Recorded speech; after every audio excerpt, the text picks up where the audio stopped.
एक नहीं, दो नहीं, तीन नहीं, चार नहीं, पूरे 5 डेप्यूटी डायरेक्टर है शिक्षा महाघोटाला में जो है उनके ऊपर एफआईआर हुई है और उसमें से 4 डेप्यूटी डायरेक्टर को गिरफ्तार की है पुलिस ने और एक जो है डेप्यूटी डायरेक्टर फरार चल रहे हैं। और आप देख रहे हो न्यूज प्रभात मीडिया और मैं हूँ आपके साथ महेंद्र दिलदार।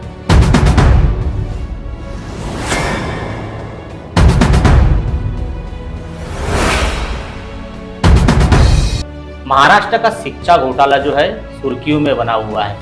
भंडारा जिले के तहसील से जो मामला उठा था कुड़के स्कूल नामक से, वहां जैसे मुख्याध्यापक पर कार्रवाई हुई कुछ दिन से शिक्षा महाघोटाले की एक से एक परतें जो है खुलती नजर आ रही है। कितने आरोपी होंगे इसमें बताया नहीं जा रहा है। 15 आरोपी को अभी तक जो है गिरफ्तार हुई है, कुछ आरोपी फरार चल रहे हैं।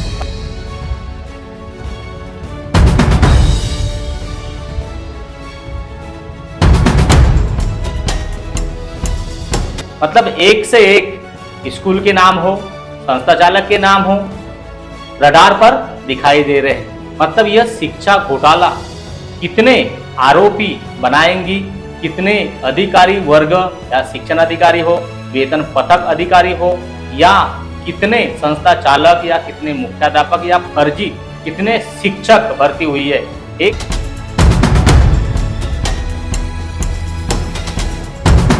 एक से एक चालाक आईडी जो है बोगस बनाकर शासन प्रशासन का करोड़ों रुपए का इन्होंने भ्रष्टाचार किया हुआ है। पर शिक्षा के पवित्र रिश्ते को क्या इन्होंने कलंकित कर लिया है, क्योंकि शिक्षा विभाग से ही बच्चे पढ़ते हैं, कहीं नौकरी लगती है, कहीं डॉक्टर बनते हैं, कहीं इंजीनियर। और ऐसे ही शिक्षा विभाग में भ्रष्टाचार की पोल खुल रही है, वो भी बड़े बड़े अधिकारी के ऊपर एफआईआर हो रही है, बड़े बड़े अधिकारी गिरफ्तार हो रहे।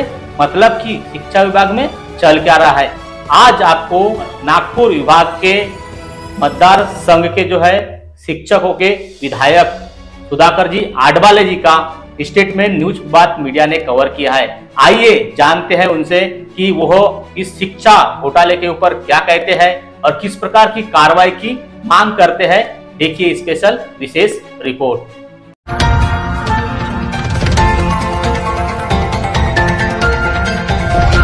नागपुर में शिक्षा घोटाला शुरू है अभी, क्या लगता है वो शिक्षा घोटाला नागपुर तक सीमित होगा क्या? महाराष्ट्र, गोंदिया, भंडारा है, विदर्भ में होगा, क्या लगता है आपको? ये नागपुर में जो शिक्षा घोटाला चालू है, ये सिर्फ नागपुर में नहीं तो पूरे महाराष्ट्र में शिक्षक घोटाला हो रहा है। इसकी एसआईटी मार्फत इंक्वायरी की जाए, इसके लिए मैं तारांकित प्रश्न, ये अभी बारिश में अधिवेशन होने जा रहा है, उसमें तारांकित प्रश्न लगाया है।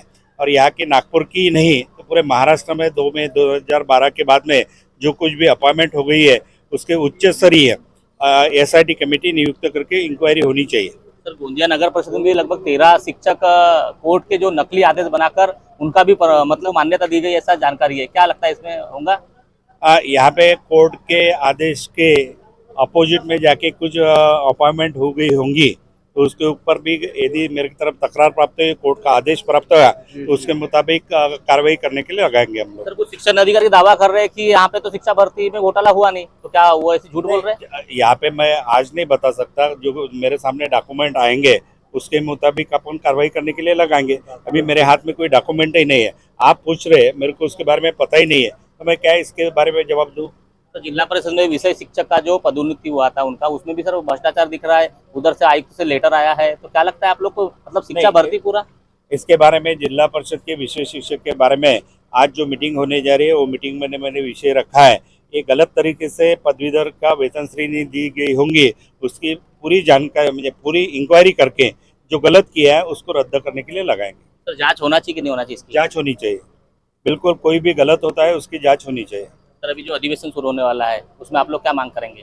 उसमें हम बताया मैंने, जो बोगस शिक्षक भर्ती का घोटाला चल रहा है उसके बारे में नागपुर में नहीं तो पूरे महाराष्ट्र में 2 मई 2012 के बाद में जो कुछ नियुक्तियां हो गई है उसके उच्च स्तरीय एसआईटी नियुक्त करके डिपार्टमेंट के लोगों को वहाँ लेके उसकी इंक्वायरी होनी चाहिए। जो दोषी है उनकी कार्रवाई होनी चाहिए और गलत तरीके से या फ्रॉड डॉक्यूमेंट्स दे के जिन्होंने नौकरियां लिए, नौकरी पे लगे, वो फ्रॉड डॉक्यूमेंट सादर करने वाले सुशिक्षित बेरोजगार हैं उनकी भी चौकसी होनी चाहिए। उनकी तरफ से ये चौकसी में किन किन के साथ में उन्हें आर्थिक व्यवहार किए उसकी भी चौकसी होनी चाहिए और चौकसी में जो दोषी मिलते हैं उसके ऊपर कार्रवाई होनी चाहिए। धन्यवाद सर, अच्छी जानकारी दी है। यह थे सुधाकर अडबाले, शिक्षक पदवीधर जो नागपुर है उसके विधायक है। महाराष्ट्र में जिस तरह शिक्षा भर्ती का महाघोटाला शुरू है उसी तरह हर जिले में शिक्षा भर्ती घोटाला तो नहीं हुआ है, फर्जी दस्तावेज से नियुक्ति तो नहीं हुई है, इसकी पूरी जांच होना चाहिए।